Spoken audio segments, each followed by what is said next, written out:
بسم الله الرحمن الرحيم.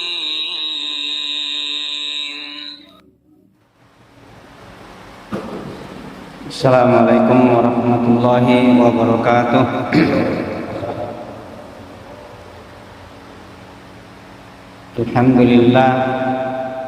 Alhamdulillahi hamdan katsiran thayyiban mubarakan fih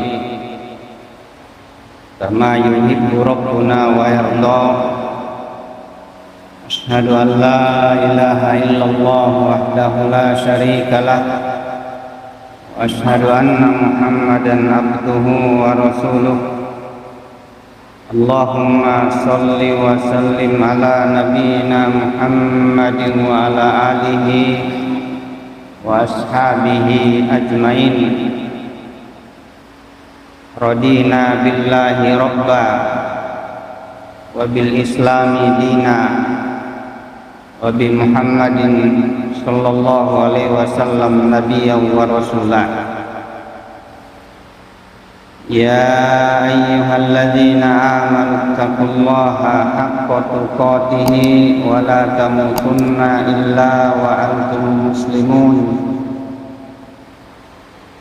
Ya ayyuhalladzina amanu taqullaha wa qulu qawlan sadida yuslih lakum a'malakum wa yaghfir lakum dzunubakum wa may yuti'illaha wa rasulahu faqad faza fawzan 'azima. Amma ba'du, fa inna asdaqal hadisi kitabullah wa khairul huda hudan nabiy sallallahu alaihi wasallam wa syarrul umuri muhdatsatuha wa kullu muhdatsatin bid'ah.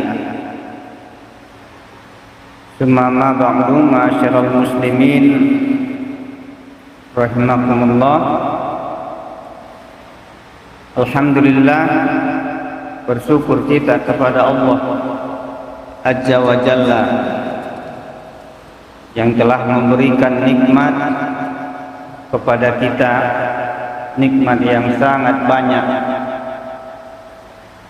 Mari kita gunakan nikmat ini dengan sebaik-baiknya, karena Allah jelaskan dalam surah Ar-Rahman, fabi ayyi ala'i rabbikuma tukadziban.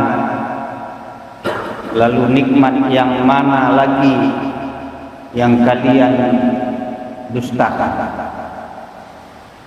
Nikmat sehat, nikmat mendengar, nikmat melihat, nikmat bisa bicara, nikmat bisa menghirup, semua nikmat yang mana lagi yang kita dustakan?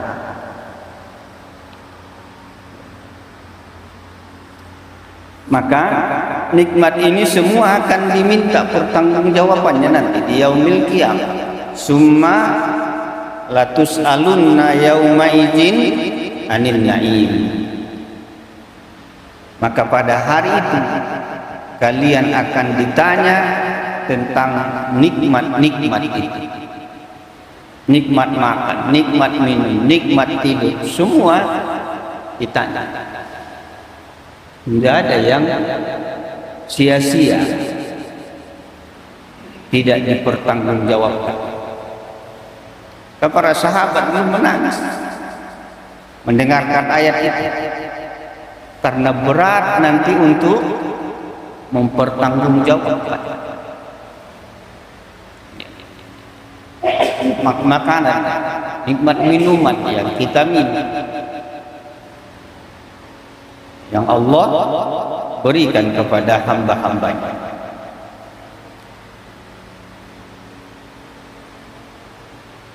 Semoga Allah memberikan taufik hidayah kepada kita untuk selalu menuntut ilmu syar'i, ilmu agama, yaitu ilmu yang berdasarkan qala Allah wa qala Rasul wa qala ashab. Allah berfirman, Nabi bersabda, dan para sahabat berkata.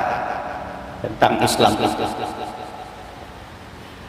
Itulah Islam yang musaffah, Islam yang bersih. Kemarin sudah kita bahas manhaj salafi. Manhaj salafi adalah hiyal Islamul musaffah, ialah Islam yang suci, tidak ada tambah-tambahan, tidak ada dikurang-kurang. Seperti apa yang Allah firmankan, seperti apa yang Nabi sabdakan, seperti apa yang para sahabat pahami agama. Karena jalan mereka lah yang Allah ridhoi. Ya, habis itu tidak ada lagi jaminan bahwa jalan yang ditempuh, jalan yang diridhoi oleh Allah. Maka selama kita mengikuti para sahabat Nabi kita Muhammad sallallahu alaihi wasallam, walladzina tabauhum bi ihsan, dan orang-orang yang mengikuti mereka dengan baik, mengikuti mereka dengan baik, maka sama, radhiyallahu anhum wa radu an. Allah akan ridho kepada mereka dan mereka ridho kepada Allah. Tapi kalau jalannya sudah hawa nafsu, jalannya di atas kebodohan, tidak ada jaminan. Maka usaha kita supaya kita mendapatkan keridhaan Allah. Ya, radhiyallahu anhu. Kita lanjutkan kajian kita tentang bahasan hasad, yaitu dengki. Kemarin sudah kita bahas sampai dua, ya, hasad itu terbagi dua. Ada hasad secara mutlak, yaitu membenci nikmat yang diberikan kepada orang, semua nikmat. Jadi mutlak, diberi harta, diberi ilmu, diberi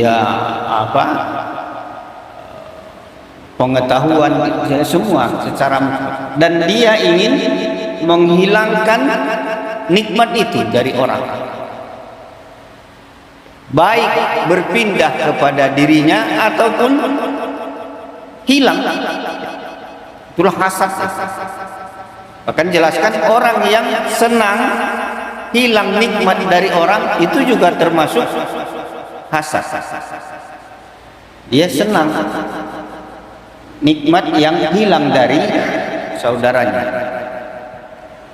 Itu adalah hasad yang secara semua nikmat yang Allah berikan dia cela, dia benci. Ada orang dapat nikmat harta, ada orang nikmat kesehatan, dan semua nikmat itu lalu dia benci. Yang kedua adalah membenci keutamaan seseorang. Ia menginginkan seperti orang itu atau lebih utama dari orang itu, yang dinamakan dengan ghibthah. Jadi ghibthah itu dia ingin mendapatkan nikmat seperti orang itu atau lebih dari orang itu, tetapi tidak menghilangkan nikmat yang ada pada orang lain. Namanya ghibthah. Maka Nabi kita menjelaskan seperti hasad kepada orang yang berilmu, dia bisa amalkan ilmunya, dia bisa ajarkan ilmunya. Maka ada orang yang ingin seperti itu. Artinya apakah ilmu orang itu dia bisa hilangkan? Tidak. Tapi dia berusaha agar seperti orang itu atau lebih dari itu. Tetapi ghibthah itu pun disebutkan oleh Nabi kita adalah hasad. Karena Nabi kita bersabda, la hasada illa fi isnain. Tidak ada hasad kecuali dua perkara. Di luar itu masuk hasad yang tercela. Hasad yang dibolehkan hanya dua perkara. Yang pertama adalah seseorang yang Allah berikan ilmu, lalu dia amalkan ilmunya dan dia ajarkan. Dan orang yang diberi harta lalu dia infakkan di jalan yang hak, yang benar. Maka dua ini. Adapun urusan dunia maka semua tidak ada lagi. Kalau dia hasad itu ya hasad yang tercela, supaya bisa dapat rumah, nanti dibuat lagi ini, nanti dibuat lagi ini. Tidak, hasad menaikkan seperti orang. Yang Nabi kita jelaskan hanya dua yang boleh hasad itu. Ya kita dengki dengan orang yang diberi ilmu, lalu dia amalkan ilmunya, lalu dia ajarkan ilmu. Orang yang diberi harta dia infakkan di jalan yang hak.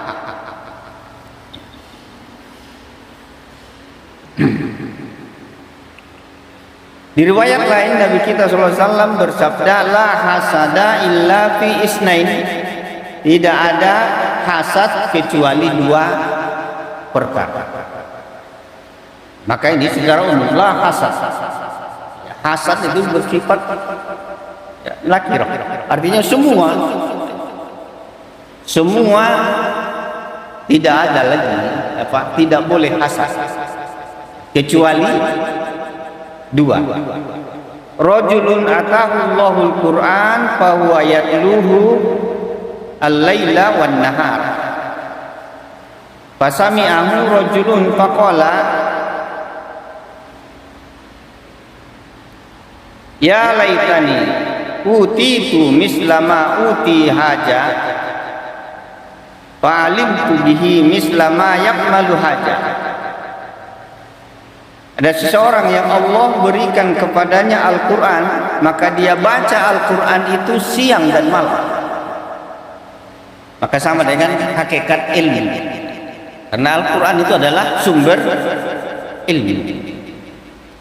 Maka orang yang diberikan Al-Quran lalu dia baca Al-Quran itu siang dan malam, maka orang seperti ini perlu kita asasi dan dengki. Kenapa dia bisa membaca Al-Quran siang dan malam? Fasami'ahu rajulun, maka seseorang mendengarkan, maka dia berkata, ya laitani utitu, ya Allah, seandainya engkau berikan kepadaku seperti apa yang engkau berikan kepada dia. Jadi dia berdoa, ya Allah, sekiranya engkau berikan kepadaku seperti engkau berikan kepada dia, yaitu Al-Quran yang dia baca siang malam.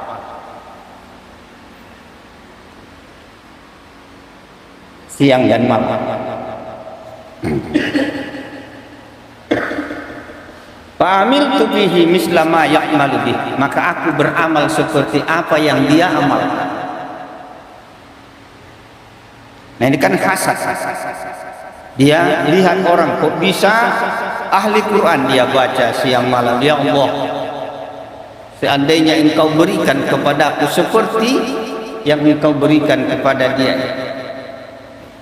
maka aku akan beramal seperti apa yang dia amalkan. Ini kan kebencian, hasad, dengki dengan orang yang ahli Al-Quran,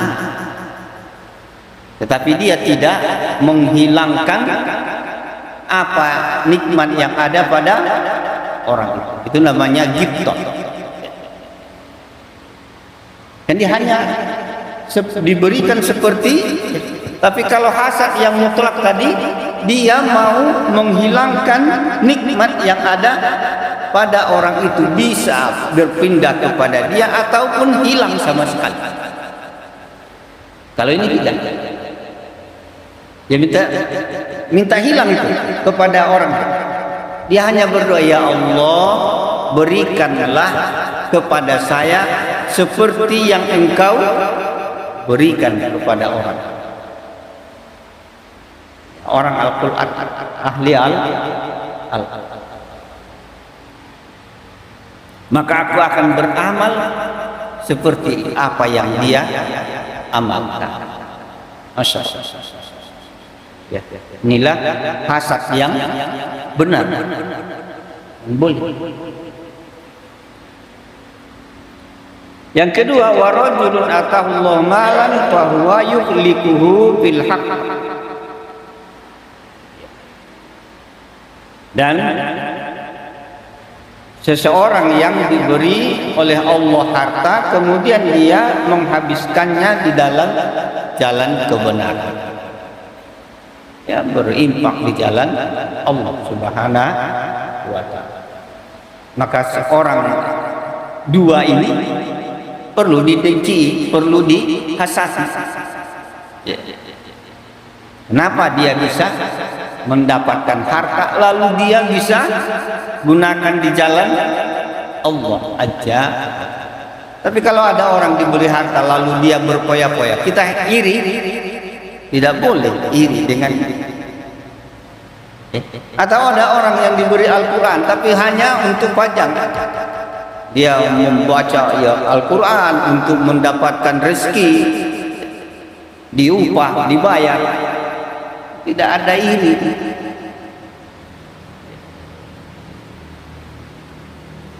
Maka orang yang kita iri adalah orang yang diberi Al-Quran, dia baca siang dan malam. Ini perlu. Jadi malam, siang, malam.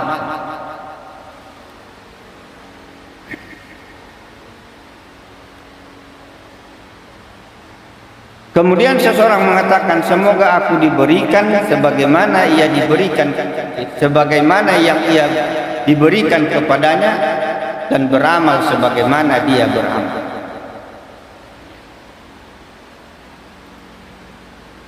Jadi Nabi kita SAW melarang hasad kecuali dua perkara.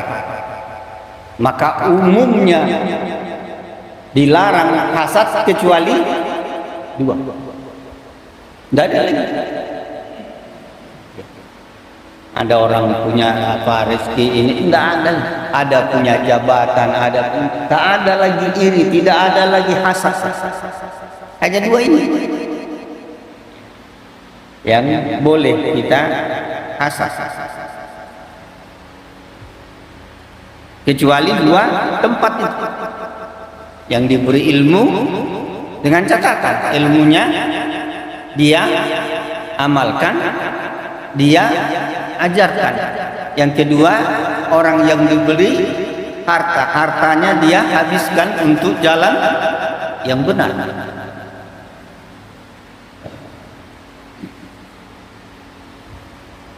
Maka selain itu adalah hasad yang terlarang. Semuanya. Karena Nabi kita menjolekkan illa isnain, kecuali yang dua ini. Yang lainnya adalah dilarang hasad. Inilah yang dinamakan orang dengan namanya al-ghibthah. Al-ghibthah yaitu ia menyukai keadaan orang lain dan dia tidak menyukai bahwa orang itu lebih baik darinya. Itu namanya ghibthah. Dia menyukai keadaan orang lain itu. Orang yang berilmu dia sukai, tapi dia tidak mau orang lain lebih utama dari dia. Ada orang yang ahli Al-Quran, dia senang mendengarkan orang ahli Al-Quran, tapi dia tidak mau ya, atau tidak suka bahwa orang itu lebih utama dari dia di masalah Al-Quran. Bisa dipahami kan? Kan iri itu, dengki. Tapi dia senang senang dengan orang yang ahli Al-Quran, tapi bencinya dia, tidak dia sukai orang itu lebih dari dia dalam masalah Al-Quran.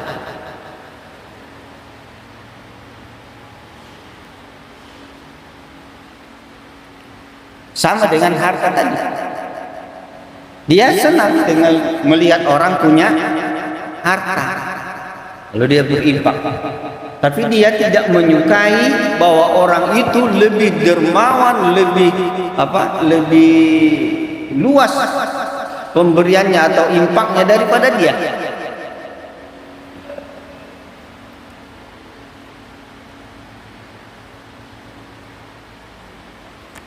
Maka dijelaskan oleh Syekhul Islam Ibnu Taimiyah, karena orang ini adalah mencintai Allah yang memberi nikmat kepada orang itu dan kepadanya. Dia mencintai Allah yang memberi nikmat. Dia yakin yang memberikan nikmat kepada orang itu adalah Allah, maka dia juga minta kepada Allah nikmat itu kepada diri dia sendiri. Maka tidak tercela. Tapi kalau sudah masalah urusan dunia pasti tercela.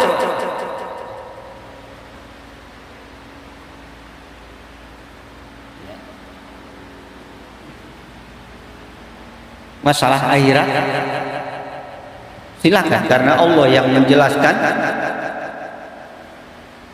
wa fi dzalika falyatanafasil mutanafisun. Maka yang demikian itulah kalian berlomba-lomba untuk mendapatkan ilmu Al-Quran, mendapatkan Al-Quran lalu dipelajari, maka berlomba-lomba.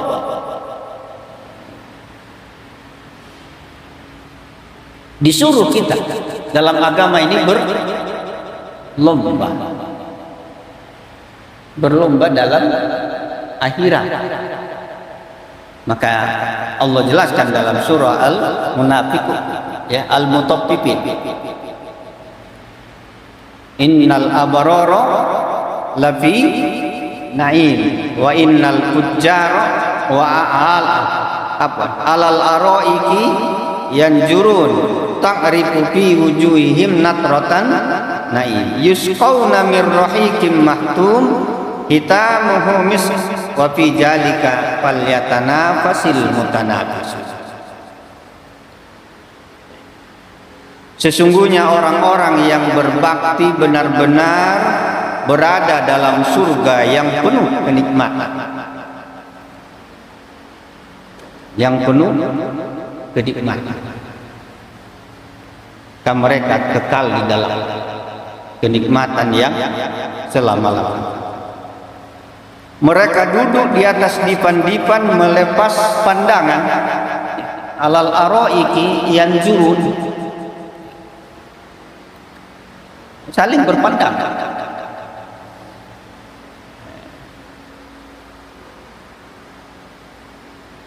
Bahkan penghuni neraka juga berbicara dengan penghuni surga.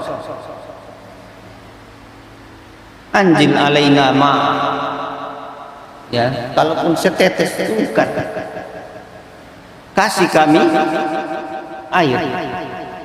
Orang penduduk neraka meminta kepada penduduk surga.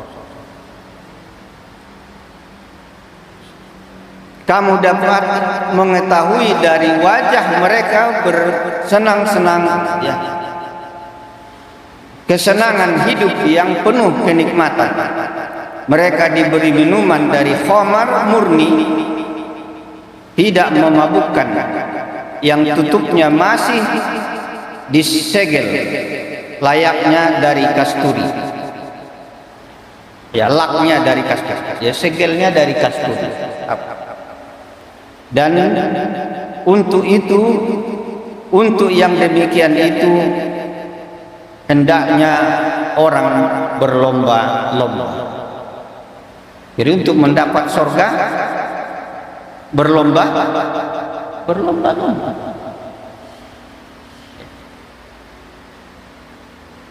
Patuh. Orang yang kita iri, orang bisa terus setiap pekan ikut kajian, terus tiap malam kajian ada terus, iri kita, maka berlomba. Wa fi jalika falyatanafasil, orang terus berlomba. Ada orang yang tidak ketinggalan sholat qobliyah subuhnya terus menerus. Seperti itu kita berlomba, kita iri pada orang yang bisa beramal dengan seperti itu.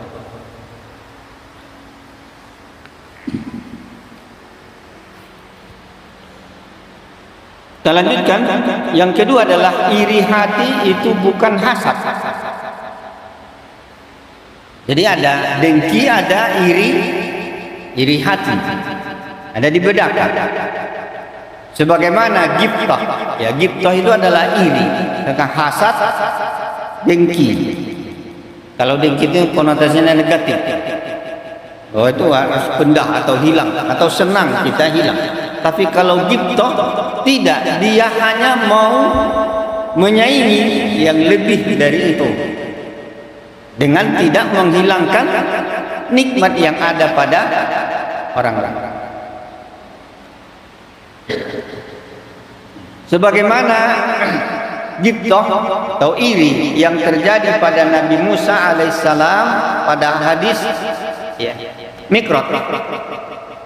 Dalam Mikrot, Nabi kita bertemu dengan Nabi Musa alaihissalam. Nabi Musa iri kepada Nabi kita Muhammad sallallahu alaihi wasallam. Lalu dijelaskan lama tajawaju Nabi sallallahu alaihi wasallam faqila lahu ma bakika qala abaki li'anna gulaman baqdi yadahulul jannah min ummatihi aksaru mimman yadahuluha min ummati.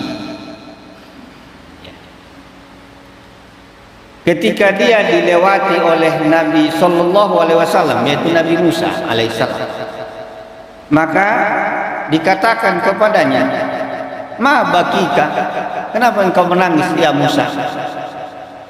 Nabi Musa menangis. Apa yang membuatmu menangis?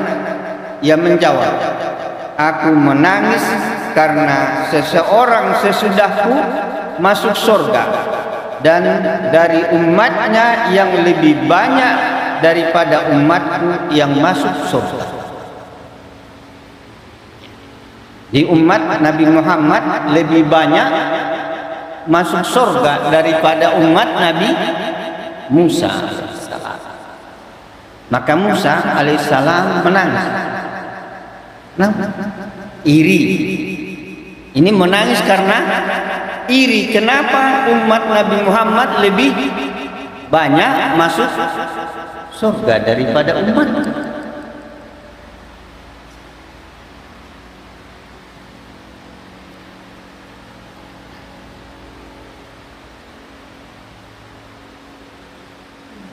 Terjadi juga pada Umar ketika dia menyerahkan setengah hartanya dan berkata, sekarang aku mengungguli Abu Bakar. Kan diriwayatkan itu karena Abu Bakar berinfak terus menerus, ya. Lalu Umar membawa separuh hartanya. Lalu Umar mengatakan radhiyallahu anhu, sekarang aku mengungguli Abu Bakar karena aku membawa separuh dari harta. Nabi kita menjelaskan, sabaqa Abu Bakar ya'ti bi kulli mal. Sudah didahului oleh Abu Bakar membawa semua harta.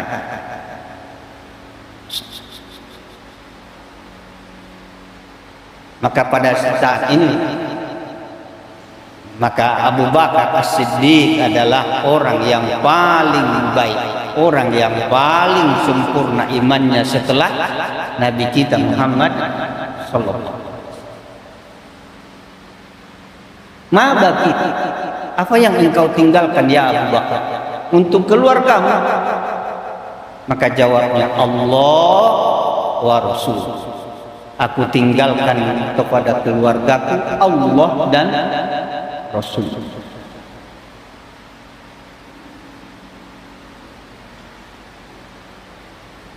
Tapi dibahas para ulama bahwa Abu Bakar bukan yang habis hartanya, masih ada harta peninggalan waris.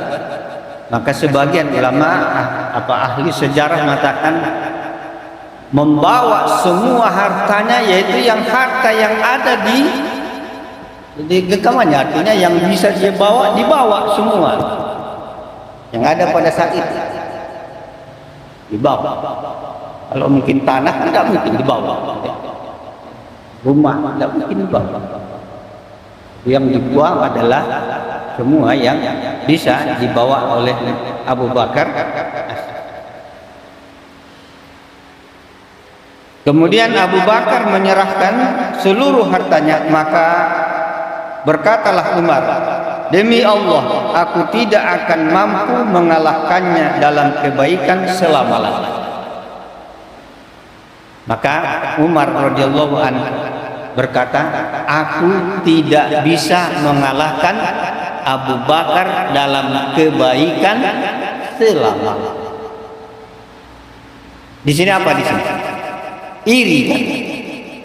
Abu Umar iri kepada Abu Bakar As-Siddiq yang berimpak terus, maka dia bawa separuh hartanya untuk mengalahkan Abu Bakar. Nah, Abu Bakar rupanya sudah bawa seluruh. Maka Umar mengatakan, wallah, demi Allah, aku tidak bisa mengalahkan Abu Bakar dalam kebaikan. Ada catatan dalam kebaikan untuk selama-lamanya. Ada.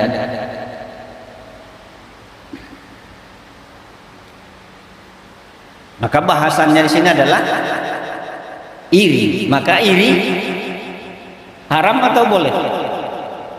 Boleh. Iri kepada kebaikan. Seperti tadi, iri. Ada orang yang bisa datang awal ke masjid, ada yang bisa nunggu sholat dari waktu ke waktu. Iri kita. Waktunya sama, sibuknya sama, tapi bisa dia melakukan kebaikan dalam agama. Iri yang dibenarkan. Seperti irinya Musa alaihissalam kepada Nabi kita Muhammad sallallahu alaihi wasallam. Kenapa? Sampai menangis kan? Musa alaihissalam, ma bakaika, kenapa engkau menangis?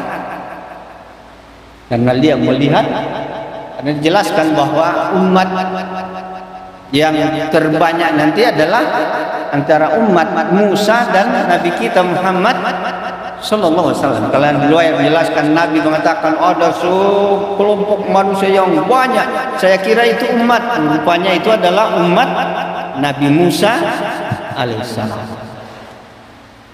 Pada saat menjelaskan bahwa umat nanti mengikuti para nabi-nabi, maka ada nabi yang tidak ada pengikutnya. Ya. Apakah gagal mereka berdakwah? Karena dakwah itu adalah hak. Dia katakan ya hak, tidak ada yang mengikuti, ya sudah, terserah. Bukan ramainya orang baru berhasil dakwah.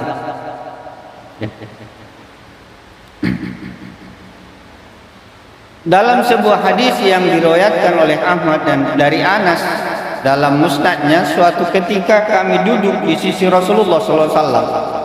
Kemudian beliau bersabda, akan datang kepada kalian dari arah ini seorang laki-laki dari penduduk surga. Para sahabat duduk. ya, berbincang bersama Nabi kita Muhammad SAW. Nabi kita bersabda, akan datang kepada kalian seorang laki-laki dari penduduk surga. Penduduk surga masih hidup, penduduk surga. Kemudian Anas berkata, datanglah seorang Ansor. Ya, Ansor adalah orang Madinah. Orang Madinah. Karena ada Ansor, ada Muhajirin. Muhajirin yang dari Makkah. Ya, Ansor penduduk Makkah. Seorang Ansor yang dari jenggotnya menetes air karena wudhu. Dan dia menggantung sandalnya di tangan kirinya. Kemudian orang itu mengucapkan salam. Assalamualaikum warahmatullahi wabarakatuh. Nah, masuk dia. Ya apa kalau bahasa kita tuh? Hah? Gembel apa? Orang di dinding apanya? Sandalnya. Sandalnya di dinding gitu. Jenggot menetes air. Kalau menurut kita kan ini apa? Orang biasa saja ini. Orang nenteng sandalnya tangan kiri, datang, assalamualaikum. Tapi itu yang sebentar lagi kata Nabi, datang penduduk surga. Sampai 3 hari Nabi kita mengatakan akan datang ya laki-laki dari Ansor, yaitu penduduk dari surga. Itu orang.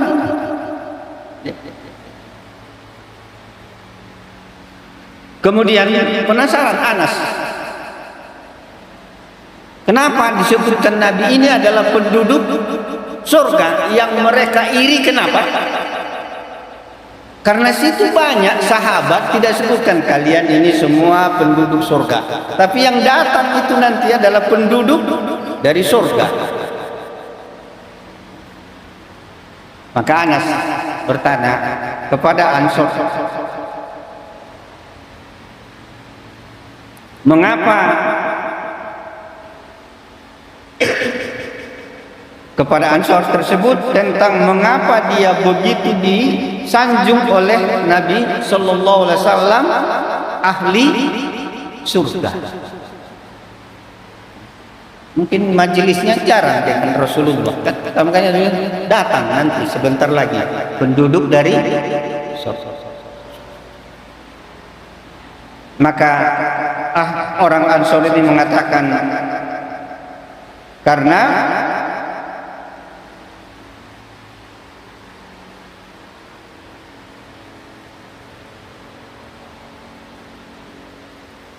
menjelaskan bahwa di dalam dirinya tidak terdapat iri terhadap orang lain.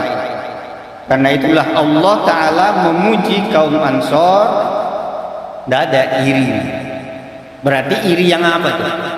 Iri yang tercela, yang tidak boleh. Tidak ada dia hasad kepada orang lain. Kan dipanjang riwayatnya itu sampai Anas bermalam di rumah itu, ditanya, malam tak bangun, besok tak puasa, ya, lebih amalku lebih dari dia. Tapi Rasulullah menyatakan penduduk surga. Maka ditanya, apa amalanmu sampai Nabi menyanjungmu penduduk surga? Maka dia mengatakan, tidak, aku tidur ya selain setelah saya bersihkan semua hubungan dengan manusia. Tidak ada iri lagi, tidak ada.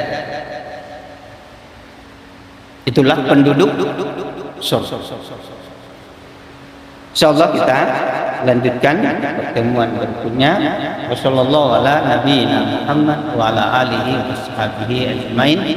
Subhanakallahumma wa bihamdika asyhadu an la ilaha illa anta astaghfiruka wa atubu ilaik. Assalamualaikum warahmatullahi wabarakatuh.